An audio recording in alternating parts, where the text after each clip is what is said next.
The second to last Smash DLC fighter was announced. A lot of people were excited, some people not as much. I definitely fall into that second camp, but it's mostly just because I'm not that big a follower of the Tekken series. I'm happy for all the Tekken fans out there that finally got a rep, and from what I've heard since his release, Kazuya himself is pretty fun to play. But this isn't about fighters that have already been released. No, this is all about predictions. Making a Smash predictions video is like a rite of passage for any aspiring YouTuber who's a fan of these games, and it was made very clear at the showcase livestream for Kazuya that the next character will in fact be the very last fighter to be added to Smash Ultimate. There is no Fighter Pass 3, so this is my last chance to make a video like this. I've been wanting to make this video for a while, but I waited until all the Mii costumes were revealed so I could ensure that no one I was hoping for would be deconfirmed right after I uploaded my video. And what do you know, 2 of them actually were. So I had to scrounge around and make up a new list, the 5 characters I think are most likely to be added to Smash. Well, most likely probably isn't the right word, it's more like just characters I really want to see. Please. Now, who would I add?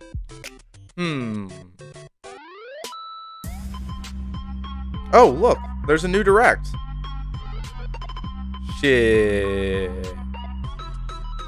So, this was a video I've wanted to make but kept putting off. Now there's no time, and this is my last chance. I'm sure this will be rushed and a little sloppy, but I gotta get it done, so I can look back after the announcement and see just how wrong I was. Now, to start us off big. Hailing from my second favorite game series of all time, could I please get a drum roll for the Big Daddy?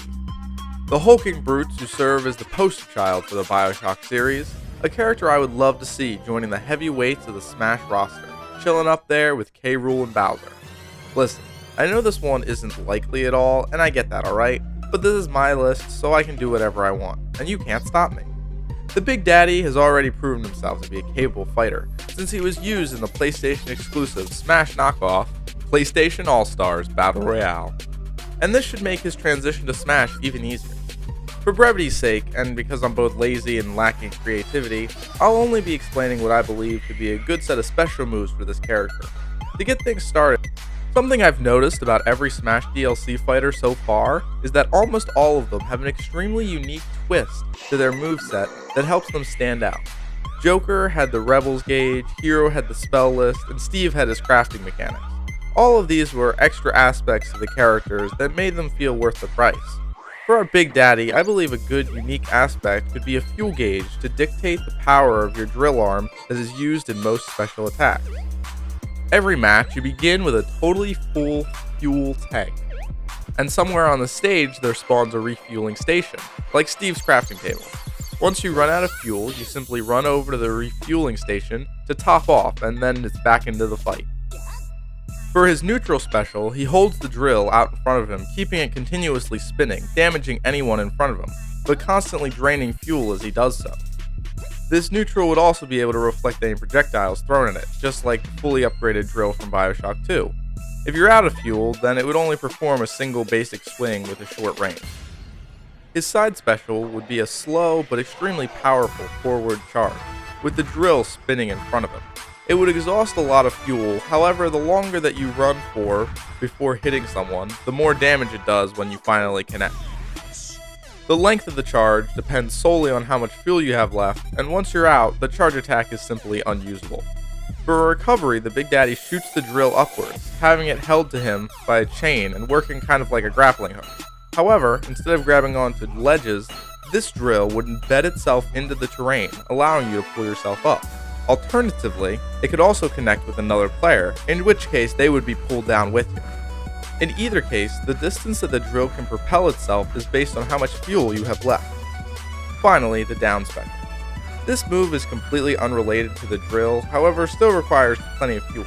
The Big Daddy would pull out a launcher and place proximity grenades at his feet, that will go off when an enemy gets too near, working just like the explosive mines already found in Smash. The Big Daddy is a character I feel would be very slow, very powerful, and would fit right in with the rest of the Smash roster. I don't think he would be the best fighter, but it would bring me great joy to see him in the game. And like Ridley, I think he would just be a lot of fun. His stage would obviously have to be the City of Rapture, It could work just like the monastery stage, taking us through various key locations like Fort Frolic and Fontaine Fisheries. Like I said before, it'd be a dream come true if Big Daddy got added, but there's little to no hope for it, so for now, it'll remain just that, a dream.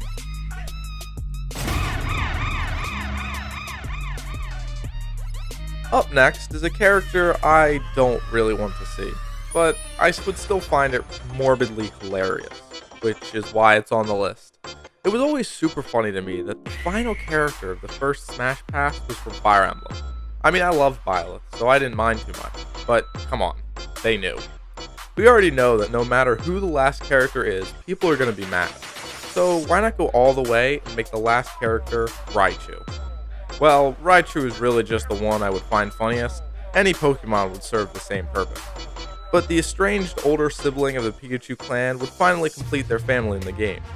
To add insult to injury, let's just imagine it has the exact same moveset as Pikachu. No difference, just the same exact character. In fact, just make him an Echo. Wouldn't that be fun? An Echo of Pikachu as the final Smash character ever? I don't ask for much, but I truly hope to God that this isn't the case.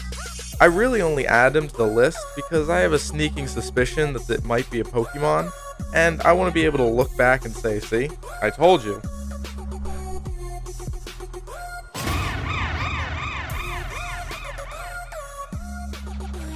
When considering my next pick, something I noticed about the already released DLC characters is that a surprising lot of them are Xbox properties. With additions like Banjo and Steve, you really start to notice that there are like no PlayStation exclusives. Unless you're counting Joker, who isn't actually exclusive anymore since Strikers was on the Switch.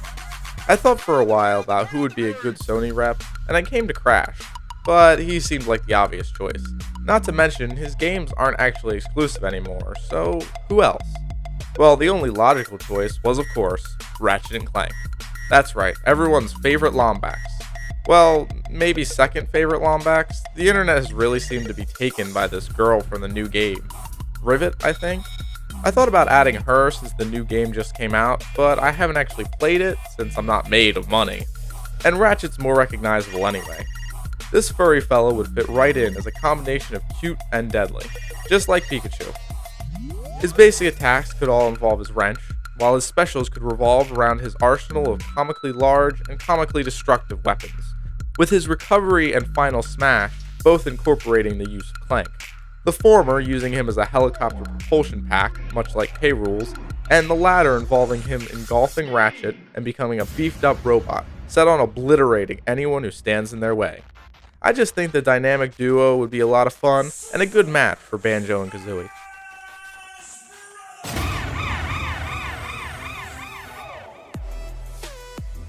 Something else I noticed when looking through the pre-existing roster was that despite being such an important part of Nintendo's history, Sega really only has one rep that is truly theirs, and that of course is Sonic. Now, I may just have Sonic on the mind since I've been playing the remaster of Sonic Colors, but I would love to see another iconic character from this classic series, with my choice of course being Classic Sonic. Oh no, I'm not joking. Well, maybe a little. Well, maybe entirely. No, of course. My real choice is Miles Tails Prower. Sonic's best friend and constant tag-along, he's really the only other character I'd want to see in the game. Out of some other people's popular choices, I didn't feel like Shadow would be very different from Sonic and would probably end up feeling like an Echo. I also understand why some people would really want to see Robotnik since he fits the hero-villain theme of Ultimate, but I can't imagine how he would actually work. Tails then strikes a good balance. Simple enough to come up with a moveset, but different enough from Sonic that there doesn't have to be an overlap. Of course, any Sonic rep would make me happy, even if it was Big the Cat.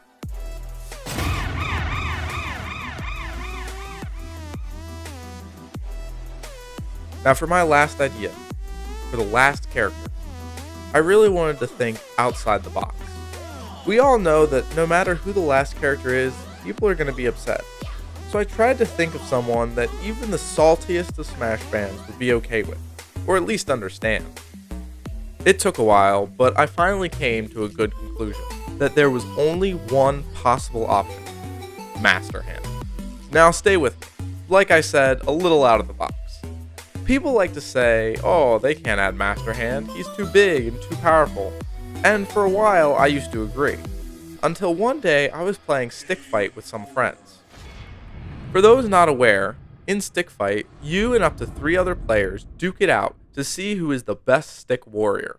However, there's another mode that was added, and what this mode does is makes one of the players into an all-powerful boss, and the others have to work together to bring them down. So that's it. That's my idea for Master Hand as a fighter. He doesn't have to be balanced or competitively viable. Make him his own pseudo mode. In fact, he's already playable in that one portion towards the end of World of Light. Just port the character directly from that and have him usable on any map. Boom. It would be so cool. Getting a group of friends together and taking turns being the boss for once. Not to mention the fact that I'm sure no one would get too mad at Master Hand. Some may be a little disappointed, but it would feel like a very fitting finale character. So, how did I do? I know for a fact this video is going to be rushed as hell, but I've really wanted to do this for a while, and this may be my only chance. I started writing it way back in June, which is why it may feel a little disconnected halfway through. Really, I just want to get it out there so that if I end up being right, I'll have dated, tangible proof that I can show off to my friends. I mean, I doubt it, but it would still be really cool. Now, I know no one is watching this on purpose, but if you've somehow accidentally stumbled upon this video, thanks for watching till the end. Don't forget to like, comment, subscribe, you know the deal, and I'll catch you next time, my brochochos.